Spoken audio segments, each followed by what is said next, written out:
যে সাহাবীদের বাবা নাই তাদের চেহারাটা কুঁচকায়া গেল, যাদের বাবা মারা গেছে সাহাবীদের চোখের পানি টপ টপ করে জমিনে পড়ে গেল। নবীজি বলেন, সাহাবীরা রে, এত বড় খোঁজ খবর দিলাম তবুও বুঝি চোখের পানি ছেড়ে দিলি? সাহাবীরা কয়, হুজুর আমরা এতিম, আমাদের বাপ নাই। যদি আমাদের বাপ থাকতো,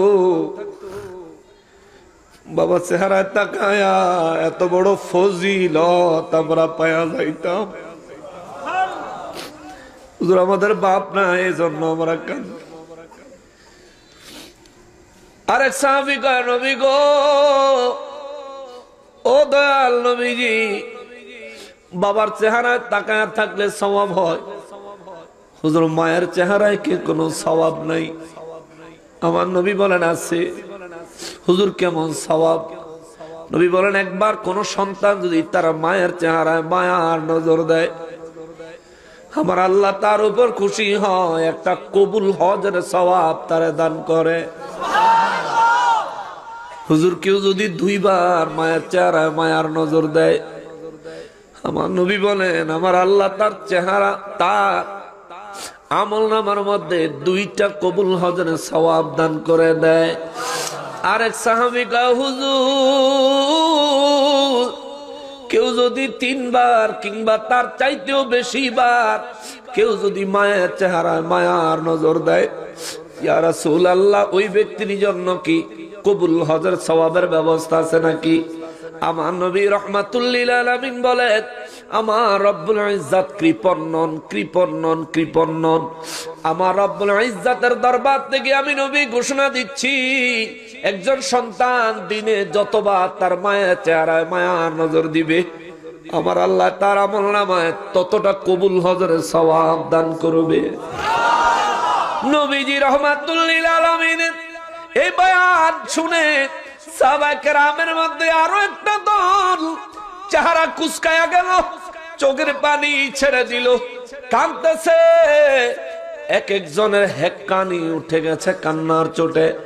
আমার নবী রাহমাতুল লিল আলামিন বলেন, কিরে সাহাবীরা, বাবার ফজিলতের কথা বললাম ওরা কান্দে, মায়ের ফজিলতের কথা বললাম তোরা কান্দস, কারণটা কি রে সাহাবীরা, কারণটা কি? হুজুর আমরা বড় এতিম, আমাদের মাও নাই, আমাদের বাপও নাই। ইয়া রাসূলুল্লাহ, আমাদের মাও নাই, আমাদের বাপও নাই, মায়ের চেহারাটাকে কবুল হজ আমরা পাইলাম না। ইয়া রাসূলুল্লাহ, নিরাশ হয়ে গেলাম। নবী গো, আমরা নিরাশ হয়ে গেলাম। ইয়া রাসূলুল্লাহ, আমরা মাহরুম হয়ে গেলাম। আমার বাবা নাই, বাবার চেহারায় তাকায়া সওয়াব হাসিল করতে পারলাম না। আমার নূর নবী রাহমাতুল লিল আলামিন ডাইকা কয়, শোন, যার মা বাবা ইন্তেকাল করেছে রে, এই সওয়াব হাসিল করার পদ্ধতি পন্থা আল্লাহ রাব্বুল ইজ্জতের দরবার থেকে আমি নবী বলে দিচ্ছি। জোরে কোন সুবহানাল্লাহ। সাহাবায়ে কেরামের কান্নার স্পিরিট আরো বেড়ে গেল। হুজুর দয়া করে বলেন, বহুদিন হলো মাকে দেখি না, বাবাকে দেখি না, কিন্তু তাদের কাছ থেকে ফজিলত কেমনে হাসিল করতে পারবো? এ বরুড়ার যুবকেরা রে, দিগল গায়ের যুবকেরা রে, পর্দার আড়ালের মা বোনেরা গো, যার মা আছে গো, যার বাবা আছে, আমার নবী কয়, হুমা জান্নাতুকা, তারা তোমার জান্নাত। তুমি যদি জান্নাত হাসিল করতে চাও তাদের কাছ থেকে জান্নাত হাসিল করো।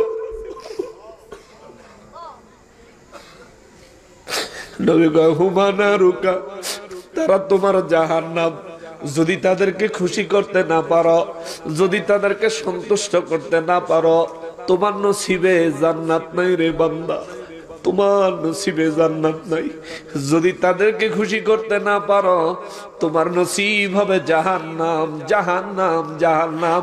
আর তুমি যদি তাদেরকে খুশি করতে পারো, আমার রব্বুল ইজ্জত বলেছেন, আমি নবীও বলছি, শোনো, আল জান্নাতু তাহতা আকদামিল উম্মাহাত, তোমার মা বাবার কদমের নিচে আল্লাহ তোমার জান্নাত রাখছে।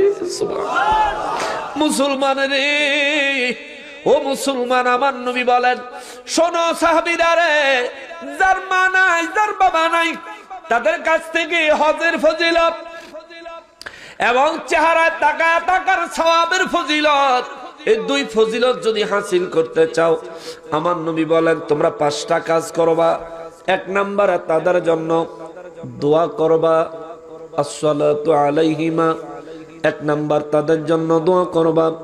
2 নম্বর ওয়াল ইস্তিগফার লাহুমা, তাদের জীবনের গুনাহগুলি আল্লাহর দরবারে ক্ষমা চাইবা। দোয়া বলতে আমরা মুনাজাত বুঝি, দোয়ার ভিতরে মা বাবার গুনাহ ক্ষমা চাওয়া হয় বুঝি।